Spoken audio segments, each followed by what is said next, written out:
So hello guys and welcome back to the another video of horror and mystery studio. तो कैसे हैं आप लोग? होप करता हूँ कि सब ठीक होंगे। तो हम सभी का एक सपना होता है कि हम अपने लिए खुद का घर खरीदें और अपने घर परिवार को अपने साथ रखें और हम लोग सारे लोग उसमें खुशी खुशी रहें।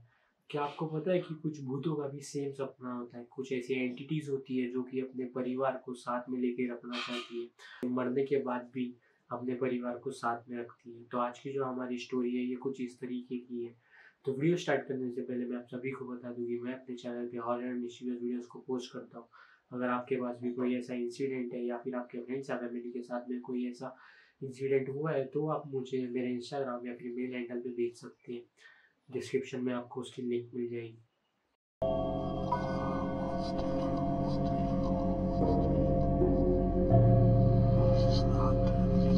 तो आज की जो स्टोरी है ये मुझे मेरे ही सब्सक्राइबर शाहिद ने भेजी है। तो शाहिद हमें बताते हैं कि आज से 5 साल पहले उनका घर का कंस्ट्रक्शन का वर्क चालू था और वो लोग कुछ महीनों के लिए दूसरे घर पे रहने वाले थे जब तक कि उनका घर पूरा नहीं बन जाता।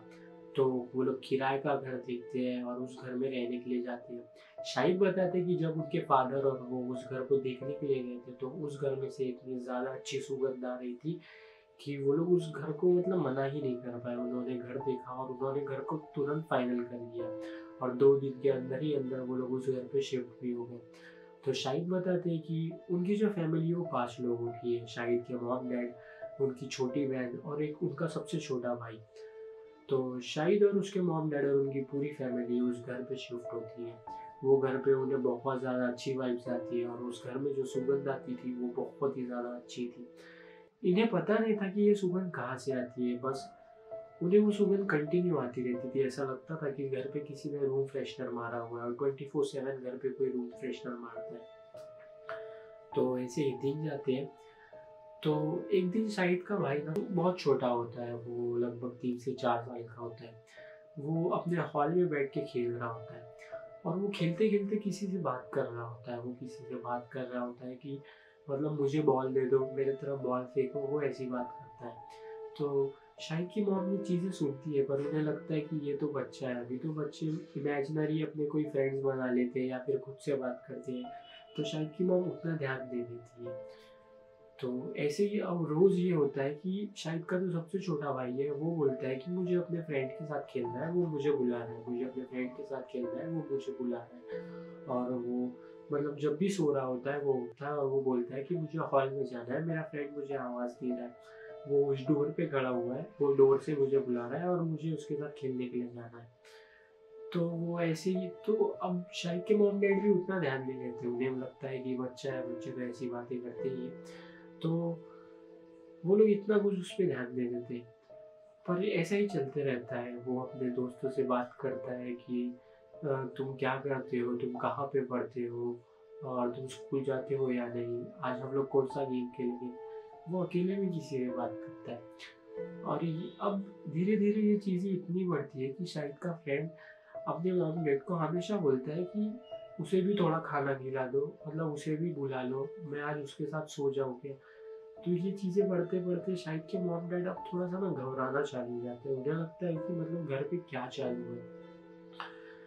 एक दिन ऐसा ही होता है कि जो शाहिद का सबसे छोटा भाई है वो स्टेयर से नीचे गिर जाता है और उसे बहुत ज़्यादा चोट लग जाती है।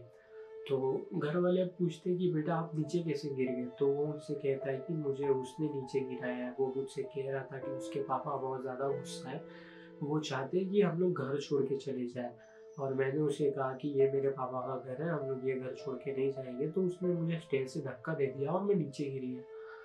अब ये चीज़ें सुन के वो लोग उसे बहुत डाँटते हैं कि अब बस बहुत हो गया तुम्हारा, यहाँ पे कोई नहीं है, तो तुम ऐसी बातें करना बंद कर दो। और वो बच्चा बहुत रोने लगता है कि उसने मुझे गिराया और आप लोग मुझे भी डाँट रहे हो। तो हफ्ता भर यही चलता है। वो बच्चा उसे रोज़ थोड़ी ना थोड़ी चोट लगती है और वो रोज़ अपने मॉम-डैड से कहता है कि मुझे उसने मारा है, मुझे उसने मारा है। अब होता ये है कि एक दिन सारे लोग घर पे सो रहे होते हैं और उनके जो ऊपर वाला फ्लोर था, 2 फ्लोर का घर था, तो जो फर्स्ट फ्लोर था उसमें से ना बॉल की आवाज़ आती है।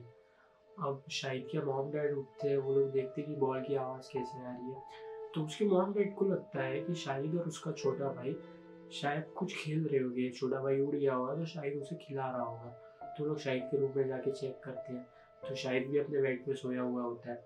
वो उसके बहन के रूम में जाके चेक करते हैं, वो भी वहाँ पे सोई हुई होती है। वो लोग ऊपर में जाते हैं तो वो लोग देखते हैं कि मतलब ऐसे डोर से झाँक के देखते हैं, तो वो लोग देखते हैं कि आगे से बॉल खुद ब खुद आ रहा है और वो जो बच्चा है वो बैट से बॉल को मार रहा है। ये इंसिडेंट वो लोग अपनी आंखों से देखते हैं। और आप सोच सकते हो कि बॉल खुद से आ रहा है, बॉल खुद से मतलब उस बच्चे की तरफ आ रहा है और वो बच्चा बैट से मार रहा है और बॉल वापस हवा में हो रहा है और हवा में उड़ के बॉल फिर से बच्चे की तरफ आ रहा है। तो ये चीज़ें देख के घर वाले इतने ज़्यादा डर जाते हैं, वो लोग तुरंत बच्चे को उठाते हैं और नीचे चले जाते हैं। सुबह उठ के पूरी फैमिली ये चीज़ें डिस्कस करती है। तो तब शाहिद की बहन कहती कि मुझे कभी कभी ऐसा लगता है कि मेरे साथ में इस घर पे कोई है, मुझे किसी की प्रेजेंस फील होती है। और जब वो प्रेजेंस फील होती है तब ये जो सुगंध है ना, ये बहुत ज़्यादा बढ़ जाती है। तो मैं ये सब प्रोसेस नहीं कर पा रही हूँ कि मेरे साथ में क्या चल रहा है। और अब उसका छोटा भाई भी ये सारी चीज़ों के थ्रू जा रहा था, तो वो भी खुल के अपने मॉम डैड से बात करती है कि उसे भी ऐसा लगता है कि कोई उसके घर पे है। तो ऐसा ही होता है, मतलब चीज़ें चलती हुई होती है। अब शाहिद के जो पेरेंट्स हैं वो उसके छोटे भाई पे बहुत ज़्यादा ध्यान देना चालू कर देते हैं और शाहिद के पेरेंट्स उस छोटे भाई से कहते हैं कि अगर तुम्हें वो बच्चा कभी भी दिखे जिसके साथ तुम खेलते हो तो तुम हमें तुरंत बता देना। तो होता भी ऐसा ही है, जैसे ही वो जो भी स्पिरिट थी, जो भी बच्चे की स्पिरिट थी, वो जब भी शाहिद के छोटे भाई को दिखती थी वो तुरंत अपने मॉम डैड को बता देता था कि ये आ गया है मेरे साथ खेलने के लिए। तो उसके मॉम डैड उसे गोद में उठा लेते थे और अपने पास बैठा देते थे। एक दिन रात को सोते सोते शाहिद की बहन जो है वो उठती है और वो उठकर मतलब बालकनी में बस ऐसे खड़े हो जाती है।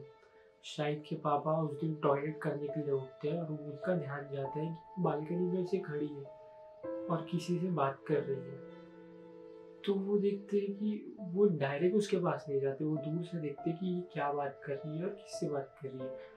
तो शाहिद के पापा जो आवाज़ सुनते हैं, वो आवाज़ सुन के वो एकदम बहुत ज़्यादा शॉक हो जाते हैं, क्योंकि वो किसी मर्द की आवाज़ में बात कर रही थी। और मैं आपको बता दूं कि शाहिद की बहन की उम्र तब 16 साल थी और 16 साल की लड़की किसी मर्द की बहुत भारी आवाज़ में बात कर रही थी और वो किसी के साथ कन्वर्सेशन कर रही थी कि अब मैं इसे मार दूंगा, अगर ये लोग घर नहीं छोड़ते हैं तो मैं इसे मार दूंगा। ऐसी कुछ कन्वर्सेशन थी जो उसके पेरेंट्स ने सुनी थी।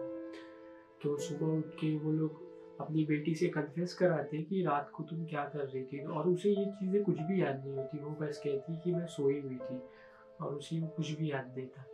तो अब घर वाले जो है ना वो थोड़ा डर जाते हैं और घर वाले कहते हैं कि अब हमें किसी ना किसी के पास जाना पड़ेगा, अब हमें किसी ना किसी की मदद लेनी पड़ेगी, क्योंकि ये चीज़ें ऐसी नहीं चलेगी, अब ये बहुत ज़्यादा हो चुका है।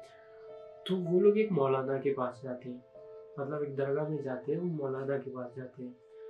तो वो मौलाना उन्हें देखकर ही समझ में आ जाता है कि इन लोग के साथ क्या चल रहा है। वो खुद ही बता देता है कि आपके घर पे जिन्नत की फैमिली रहती है, जिसमें एक हस्बैंड वाइफ और एक उनका छोटा बेटा है। तो पूरी फैमिली वहाँ पे रहती है और वही जो बच्चा है वही आपके बेटे के साथ खेलता है, और जो जिन्नत है वो आपकी बेटी को रात को पजेस कर लेता है। ये चीज़ें आपको नहीं पता, क्योंकि ये सारी चीज़ें आपके सुनने के बाद में होती है। तो ये सारी चीज़ें सुन के वो लोग बहुत ज़्यादा डर जाते हैं। वो लोग पूछते हैं कि मतलब अब इन सारी चीज़ों से हम लोग कैसे बाहर निकलेंगे, इससे बाहर निकल करने का हमारे पास में ऑप्शन क्या है। तो वो मौलाना बोलते हैं कि मुझे उस जिन्नात से खुद बात करना पड़ेगा। तो अगले दिन ऐसा वो मौलाना उन लोग के घर पे जाते हैं और वो उस जिन को बुलाते हैं, और वो जिन तब बताता है कि ये घर पिछले 4 सालों से मेरा है, यहाँ पे मैं और मेरी फैमिली रहती है, और इन लोग अचानक से रहने के लिए आ गए तो ये यहाँ पे पसंद नहीं आ रहा है। तो अगर तुम इनसे कह दो कि ये लोग ये घर छोड़ देंगे तो मैं इन्हें छोड़ दूंगा, नहीं तो फिर मैं इस बच्चे को और इस लड़की को दोनों को जान से मार डालूंगा। तब ये लोग लैंडलॉर्ड को कॉल करते हैं और लैंडलॉर्ड को सारी बातें बताते हैं। तब लैंडलॉर्ड खुद कन्फेस करता है कि मतलब आज से 4 या 5 साल पहले में हम लोग वहाँ पे रहा करते थे, पर तो मैं और मेरा बेटा जो है वो खेल रहे होते हैं और मैं गलती से शॉट मारता हूँ तो वो थोड़ा ज़्यादा जोर से चले जाता है, और वो जो बॉल है, मतलब वो जो फुटबॉल था, वो उस जिम के छोटे बच्चे को लग जाता था। तो उस बच्चे ने अपने पापा को बुलाया, मतलब जिन को बुलाया, और तब उस जिन ने कसम खाई कि मैं जो है अब तुम्हारा ये घर ले लूँगा और तुम्हें यहाँ से भगा दूँगा कि तुमने मेरे बेटे को चोट कैसे पहुँचाई। अब जैसे तुमने मेरे बेटे को चोट पहुँचाई है, वैसे ही मैं तुम्हें चोट पहुँचाऊँगा। तो तब उन लोग के साथ में कुछ चीज़ें होने लगी, उन्हें किसी की प्रेज़ेंस फ़ील होने लगी, और उनके साथ में बहुत क्रीपी चीज़ें होती थी। घर के बर्तन गिर जाते थे, कर्टन्स वगैरह जो उड़ने लग जाते थे, उन्हें बुरी-बुरी तरीके की आवाज़ आती थी, और उन्हें अचानक से कोई इंसान दिखता था जो कि बहुत लंबा था, बहुत ज़्यादा 7 या 8 फुट लंबा इंसान, उसके बड़े-बड़े बाल थे। तो ये लोग वो चीज़ों से बहुत ज़्यादा डर जाते हैं, और तब ये लोग जिसके पास मदद लेने जाते हैं तो वो उनसे कहता है कि आपके घर पे जिन्नत का साया है, और वो जिन चाहता है कि आप लोग ये घर छोड़ के चले जाएं क्योंकि आपने उसके बेटे को चोट पहुँचाई है। अगर आप लोग घर छोड़ के जाओगे तो ही आप प्रोटेक्टिव रहोगे, नहीं तो ये आप सभी को मार डालेंगे। तो तब से वो लैंडलॉर्ड जो है वो घर को छोड़ देते हैं और उस घर को किराए पे रहना चालू करते हैं। तो ऐसे ही उस घर पे कोई भी 6 महीने से ज़्यादा नहीं टिकता।